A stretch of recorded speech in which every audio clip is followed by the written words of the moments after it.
Telling you a recent case of a parent, बहुत elite class के अपने बच्चे को लेके आए। उनके ट्विंस हैं, लेकिन ये जो बच्चा आया था 10th स्टैंडर्ड में, उसने बोला कि मुझे कुछ भी हो जाए साइंस मुझे पढ़ना ही नहीं है।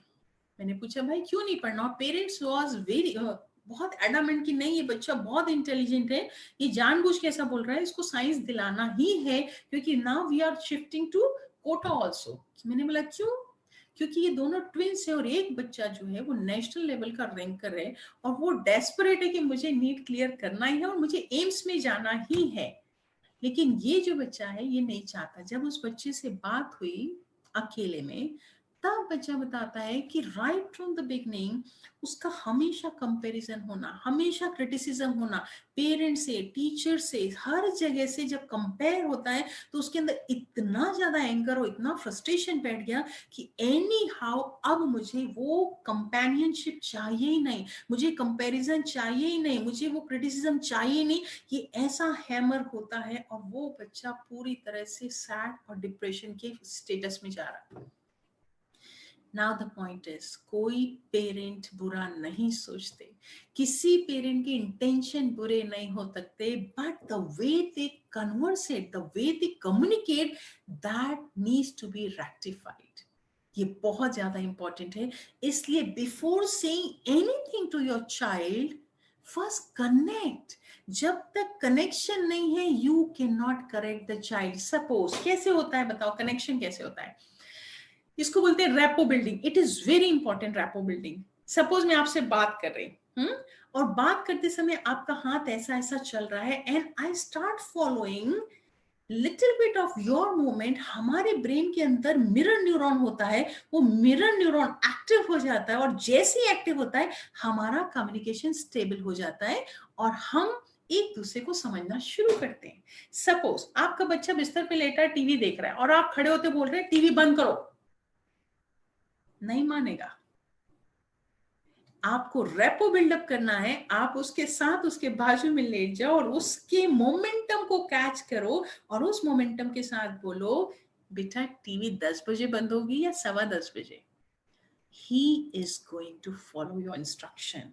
विदाउट रेपो आप उसको काम नहीं करवा सकते। इसलिए number 1, you connect then only you start correcting.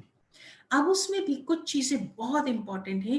3A जो अपने पॉकेट में आप हमेशा रखें। 3A means number 1, accept your child as he और शी इज। क्योंकि आप जो सोचते हैं उससे बहुत ज्यादा महान आपका बच्चा है। आप उसको इससे उससे कंपेयर करके मिनिमाइज मत करो, क्योंकि उसका टैलेंट से तब निकलेगा when you accept him as he और she is.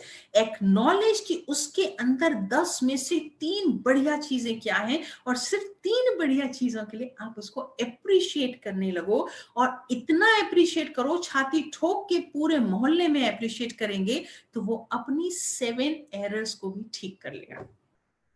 So the 3 points are very clear. Accept the child, जो सा है वो मेरा है, इसलिए वो मेरे लिए बहुत प्रेशियस है। Number 2, acknowledge whatever the quality, 1, 2 enough to be successful. बस उसको appreciate, right? And 3 C's, total stop. कुछ पेरेंट्स एग्री नहीं करेंगे, but I am telling you 20 years के प्रैक्टिस में it is very very important. Otherwise ये बच्चे डिप्रेस, लो, sad हो जाएंगे एंड देन डिप्रेस्ड बच्चा डॉक्टर भी बन जाएगा तो कभी भी जीवन में सफल तो नहीं हो पाएगा। इसलिए 3 C's को टोटल लाइफ से स्टॉप करना है। Number 1, stop comparing. किसी से भी आपके अच्छे इंटेंशन के बावजूद भी आप कंपेयर कब करते हैं?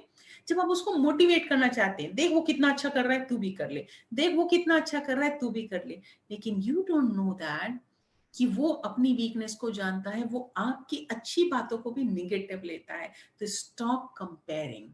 नंबर 2, कंपटीशन पे उसको दौड़ाओ मत। Now the global market is ready. Compete वो अपने डेली परफॉर्मेंस से करेगा कि कल मैं 3 घंटा पढ़ा था, आज 3:15 पढ़ूंगा, फिर 3:30 पढ़ूंगा, फिर 4 पढ़ूंगा। आज यदि फुटबॉल अच्छा खेल रहा हूं, कल और बेहतर करूंगा, कल और बेहतर करूंगा। अपने बच्चे को इस कंपटीशन से बाहर निकालो, सेल्फ कंपटीशन में डाल दो। उस बच्चे की ग्रोथ को रोक ही नहीं पाएगा कोई।